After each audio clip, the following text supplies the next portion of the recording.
Bonjour à tous, j'espère que vous allez bien. Avec le marché des altcoins qui ne cesse de baisser, et notamment des prix qui semblent baisser semaine après semaine sur la plupart des alts, vous êtes nombreux à me poser des questions sur notamment mes objectifs de prix, mes targets, et notamment si j'ai revu celle-ci à la baisse, notamment sur les projets de crypto-monnaies qui ont perdu le plus de valeur. Il faut dire que les x10, x50, x100 to the moon nous semblent extrêmement loin, surtout quand on prend la peine de regarder notre All Season Index qui nous montre clairement qu'à l'heure actuelle, on est vraiment dans une Bitcoin season et que l'all season ne semble pas pour demain. Mais au risque de vous surprendre, je sais, eh bien moi, de mon côté, j'envisage les choses d'une façon totalement différente au niveau de mes alts, et c'est justement ce que je vais vous expliquer dans cette vidéo. Alors, c'est parti.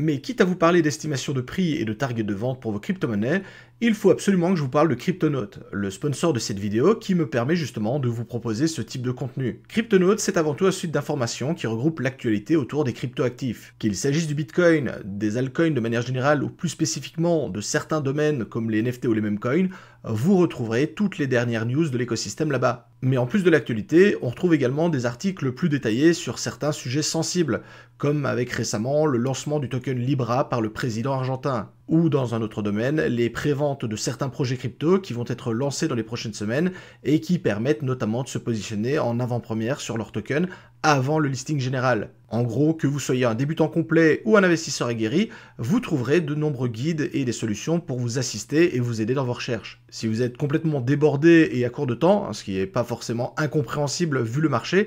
vous pouvez également suivre leur canal Telegram qui partage en temps réel les news dès qu'elles viennent de tomber et qui vous en propose un bref résumé. N'hésitez pas à jeter un œil à leur travail, le lien se trouve en dessous dans la description de la vidéo. Merci à eux de soutenir mon travail depuis toutes ces années, voyons maintenant ensemble s'il est judicieux de revoir ou non nos objectifs de prix actuels. Et pour réaliser cette vidéo, je vais me baser sur des exemples, parce que je pense que c'est le plus simple et le plus explicatif possible. Et comme exemple, j'ai décidé de vous prendre Alephium. Alors pour deux bonnes raisons. La première, c'est que vous êtes très nombreux à me poser des questions à son sujet, et qu'il y en a même certains qui commencent un petit peu à paniquer, mais ne vous inquiétez pas, hein, pour le coup c'est totalement normal, parce que le deuxième point, c'est que depuis le moment où j'ai fait la vidéo où je vous donnais justement mes targets sur Alephium, eh bien le prix du half, il a été divisé par 2, c'est donc un excellent exemple pour cette vidéo. Et pour cette première partie de la vidéo, même si je me base sur l'exemple d'Alephium, vous devez bien comprendre que le raisonnement, il est valable pour l'ensemble des altcoins. D'ailleurs, plus tard dans la vidéo, on prendra d'autres exemples, et vous allez voir que c'est relativement parlant. Et donc, pour entrer dans le vif du sujet et commencer à parler clairement des chiffres, lorsque j'avais réalisé ma vidéo sur mes targets de prix au niveau des crypto-monnaies, le prix de l'Alephium était aux alentours des 1,22$, hein, c'est ce qu'on voit ici sur ce graphique, même si pour le coup c'est un petit peu petit, je suis d'accord avec vous,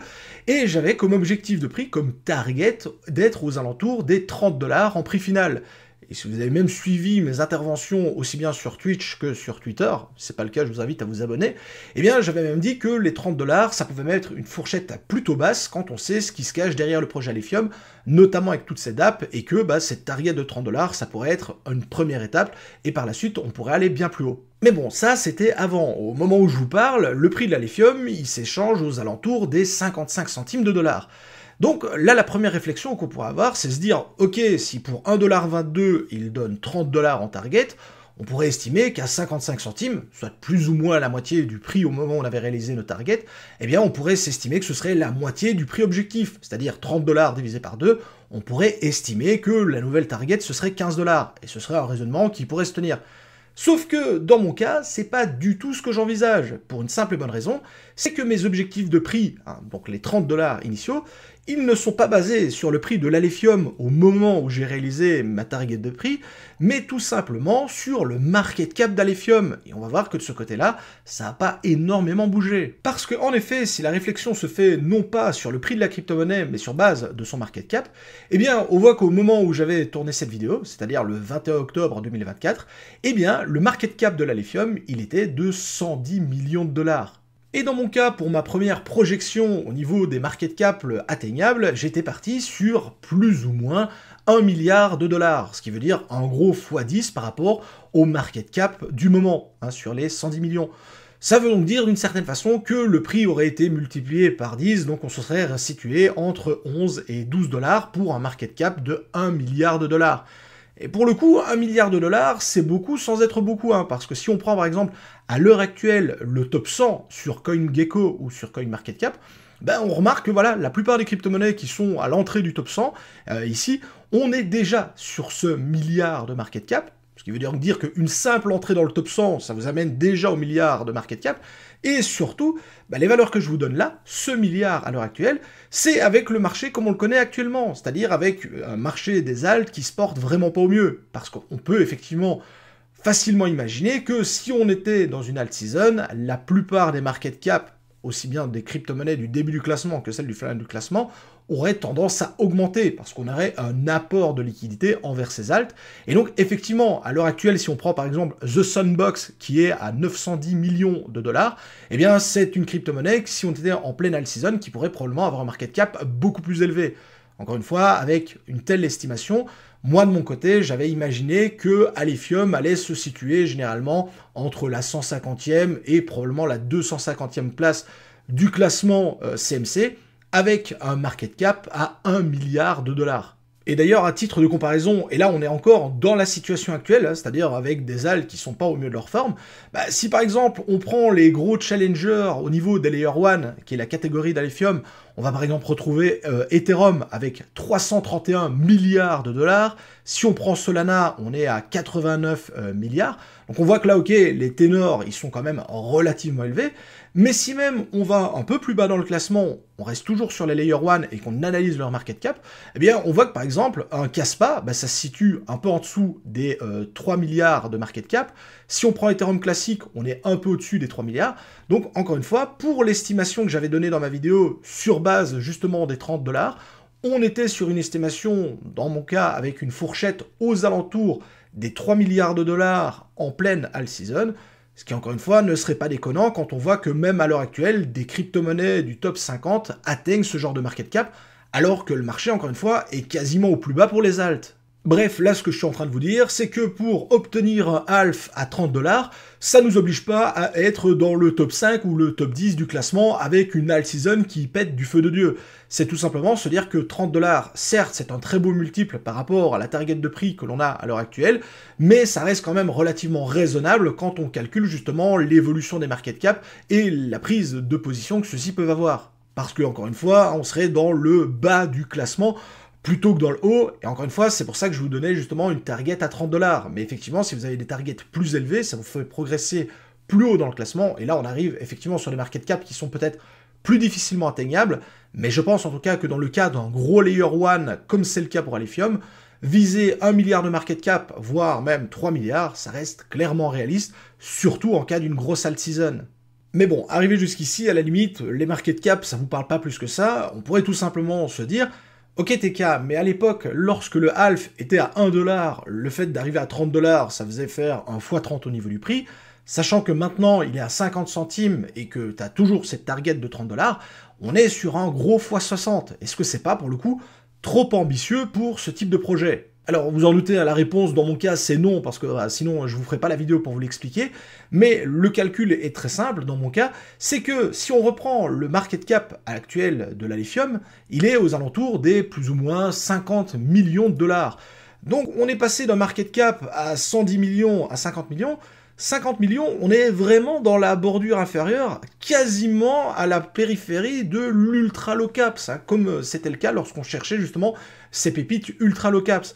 Ce qui veut donc dire que le simple fait d'avoir un peu de liquidité qui peut être injectée sur le marché du half peut l'aider rapidement à regravir des échelons très facilement, puisqu'encore une fois, son market cap également s'est effondré avec son prix.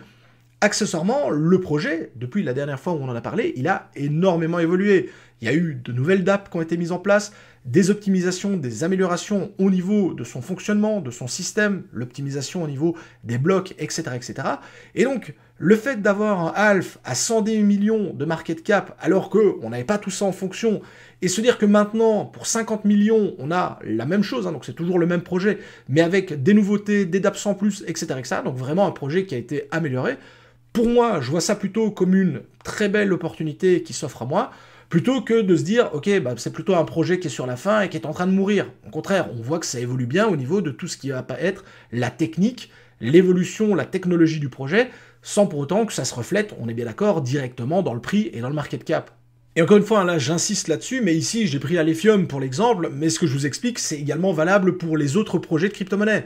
Je vous avoue que l'ensemble des projets que je suis, personnellement, ben, j'en ai pas vu un seul qui allait à reculons, hein. La plupart se sont développés, sont disponibles sur de plus gros exchanges, d'autres plateformes, ont amélioré leur interface utilisateur, ont amélioré la facilité d'accès aux utilisateurs. Donc, encore une fois, c'est ce que je vous disais juste avant, pour moi, on est plutôt sur un avantage, une opportunité à ce niveau-là, plutôt que sur quelque chose qui serait un inconvénient, en train de se dire, bah ok, mais le projet il évolue plus, il est en train de mourir. C'est loin d'être le cas, en tout cas pour les projets que je suis personnellement. Et pour finir, comme troisième point, je dirais qu'il est encore également beaucoup trop tôt que pour se prononcer sur l'évolution des alts à l'heure actuelle, tout simplement parce que l'alt season n'a pas encore eu lieu, parce que je fais effectivement partie de ces personnes qui considèrent qu'on n'a pas encore eu une vraie pure alt season comme on a pu le connaître par le passé. Là où j'aurais été d'accord avec vous de revoir par exemple mes targets à la baisse, c'est si par exemple on avait un projet qui stagne ou au pire qui perd de la valeur, alors qu'on est en pleine alt season et qu'autour de nous la plupart des projets de crypto-monnaie explosent, sauf celui sur lequel on est positionné. Dans ce cas-là, effectivement, ça peut être très intéressant et même judicieux de revoir ses positions parce que ben, la fusée manque peut-être d'une certaine façon un peu de carburant. Mais encore une fois, tant qu'on n'a pas eu le démarrage d'une alt season, ou ne serait-ce même qu'un signe d'un départ d'une alt season, bah, il est beaucoup trop tôt pour moi pour se repositionner, parce que ce serait prendre une décision qui serait relativement précipitée, alors même qu'on ne sait pas encore si notre crypto-monnaie va voir son prix évoluer à la hausse, ou si au contraire il va stagner, voire même dans le pire des cas, baisser. Et c'est seulement à ce moment-là, pour moi, qu'on doit revoir ces targets, avec même la possibilité de se dire qu'on peut à un moment donné directement se séparer d'une crypto, tout simplement parce qu'on voit qu'elle n'a pas ce qui est nécessaire que pour pouvoir profiter pleinement de l'alt season en cours. Et comme il n'y a pas d'alt season, bah, le choix il est vite fait. Mais bon, arrivé jusqu'ici, vous allez me dire, ok TK, ton Alephium, c'est bien sympa, merci d'en avoir parlé, mais moi je suis exposé sur d'autres alts, est-ce que c'est la même chose, ou au contraire, est-ce que c'est totalement différent? Eh bien, vous allez voir que, malgré le fait qu'il y ait eu pas mal de temps qui soit passé depuis la sortie de ma vidéo sur mes targets de prix,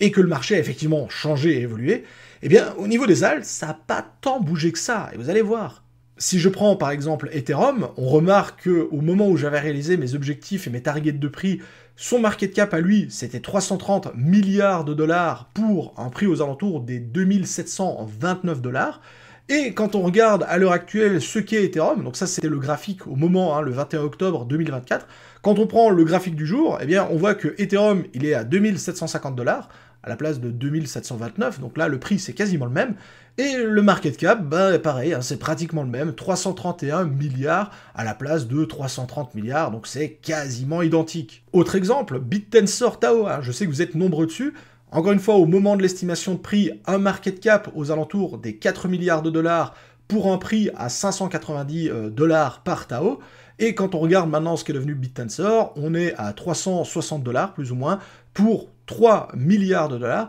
Donc en réalité on a perdu quasiment un quart de market cap pour un prix qui a été divisé un peu plus que d'un quart. Ça reste effectivement une perte qui est plus importante au niveau du prix, mais on reste quand même dans quelque chose de très acceptable, une fourchette acceptable. Ça ne montre pas un rejet complet du projet ou une volonté justement des investisseurs de se détourner du projet BitTensor, loin de là. Autre exemple que j'avais donné à l'époque et qui reste également valable, je ne vais pas représenter sur le graphe, mais bon, prenez les valeurs comme je vous les donne, on avait le flux au moment où j'avais tourné qui se situait à 55 centimes de dollars pour un market cap de plus ou moins 200 millions, et à l'heure actuelle, on est à 0,45 pour 172 millions, donc encore une fois, des market cap et des prix qui sont relativement semblables. Et bon, là c'était quelques exemples que je vous donne comme ça, mais si jamais vous avez envie de regarder de votre côté, n'hésitez pas à reprendre en date le prix des différentes crypto-monnaies et leur market cap, et vous allez voir que pour la plupart des crypto-monnaies, en tout cas celles que j'ai pris la peine de faire à la volée et de regarder un petit peu, on remarque qu'on est sur des market cap et des prix qui sont semblables à ce qu'on avait il y a 5 mois de cela. Et malheureusement pour nous, du côté des alts, eh bien, même si le marché a pas mal bougé, eh bien, les choses ont relativement peu changé, hein. On se retrouve un peu dans la même situation qu'à l'époque où on avait notre Bitcoin qui était dans un range entre 55 000 et 70 000 $, et où donc bah, les alts, elles subissaient plus le marché Bitcoin qu'autre chose. On est encore une fois dans une phase où c'est le Bitcoin qui est fort, on est plutôt dans une Bitcoin season plutôt que dans une alt season. Et donc, selon moi, en mettant toutes ces informations en commun, c'est pour ça que je pense qu'il est beaucoup trop tôt que pour décider de prendre cette décision de revoir ses ambitions et ses targets de prix d'une certaine façon à la baisse. D'ailleurs, vous auriez eu probablement la même réflexion si jamais le marché avait été haussier. Imaginons, hein, le marché est très fortement haussier sur les alts, il y a honnêtement de fortes chances, et je m'inclus dedans, hein, là pour le coup, qu'on aurait revu nos targets de prix à la hausse. Sauf que là, pour le coup, le fait de revoir vos targets de prix à la hausse, c'était si le marché était haussier. Et donc dans ce cas-là, c'est logique, puisque là, vous êtes déjà en train de subir une phase de marché, qui pour le coup est une bonne phase puisqu'on est haussier. Mais là, pour le moment, comme on n'est pas sur une phase baissière au niveau des alts, si ce n'est effectivement qu'elles ont un peu souffert, je ne vois pas pourquoi on devrait justement revoir nos targets de prix à la baisse. Si par contre on a une alt season et qu'à ce moment-là, les alts sur lesquelles on est positionné, elles, ne performent pas, là, je suis totalement d'accord avec vous. Il faut revoir ses ambitions à la baisse, voire même accepter des pertes. Mais tant qu'on n'a pas démarré ce mécanisme de hausse sur les alts, bah pour moi, c'est quelque chose qui est un peu trop rapide et qui est précipité. Mieux vaut encore attendre un petit peu. Maintenant, par contre, je suis totalement d'accord avec vous, ce calcul et ces estimations de target de prix, elles sont basées sur quoi? Sur des estimations de market cap. Alors même si effectivement on peut estimer des market cap de façon raisonnable, ben, on peut effectivement aussi les estimer de manière totalement déraisonnable, hein. On pourrait par exemple dire que, je sais pas moi, Ethereum va arriver à 10 000 milliards de market cap et s'amuser à faire des estimations de prix. Alors ok, on peut le faire, mais est-ce que c'est vraiment représentatif de la réalité du marché? Et donc, ce que je suis en train de vous dire là, c'est que, effectivement, on se base sur un market cap, sur un retracement de Fibonacci basé sur l'évolution de ce market cap. Hein. Si vous ne comprenez pas de quoi je vous parle, je vous invite encore une fois à regarder la vidéo que j'avais réalisée à l'époque qui explique justement comment je détermine mes targets de prix. Mais encore une fois, cette estimation, enfin on est réellement là sur le coup sur une estimation, c'est pas un objectif fixe de prix qu'il faut se fixer. Pour le coup, ça fait beaucoup de fixe, mais c'est vraiment plutôt un chemin à suivre, une direction. Hein. Cette analyse permet de donner une direction, un chemin, plutôt que se dire, ok, j'ai tracé mon Fibonacci sur base de mon market cap, ça m'a donné un Ether, je sais pas moi, à 5 000 $, donc c'est sûr et certain, Ethereum va aller à 5 000 $. Non, c'est pas ça, on est bien d'accord, on reste basé sur des estimations, mais à un moment donné, quand il faut quand même bien se fixer des objectifs de prix, et notamment des objectifs pour prendre des profits, ben à un moment donné, même s'il y a effectivement une base qui est un petit peu au feeling, ben ça reste quand même quelque chose d'intéressant, notamment pour pouvoir se définir des targets. D'ailleurs, au passage, je suis pas en train de dire que ma méthode est la meilleure, hein, loin de là. Encore une fois, ça permet de se donner une direction et une trajectoire. Si vous avez d'autres méthodes, d'autres moyens justement d'estimer vos targets de prix pour justement vous placer en position de TP, encore une fois, je compte sur vous dans l'espace commentaire, n'hésitez pas à partager vos solutions. Et petit point important, mais la fameuse boule de cristal de Madame Irma est clairement la bienvenue dans cette vidéo. N'hésitez pas, faites-vous plaisir. En espérant que cette vidéo vous ait permis d'y voir un petit peu plus clair, même si effectivement c'est un sujet qui est relativement délicat, vous pouvez ainsi comprendre un peu mieux ma position vis-à-vis justement des alts, et notamment pourquoi est-ce qu'à l'heure actuelle, je ne revois pas mes targets ni à la baisse, ni à la hausse au passage. Je vous souhaite à tous d'excellents investissements sur le marché des crypto-monnaies. C'était MrTK. Ciao les crypto-fans.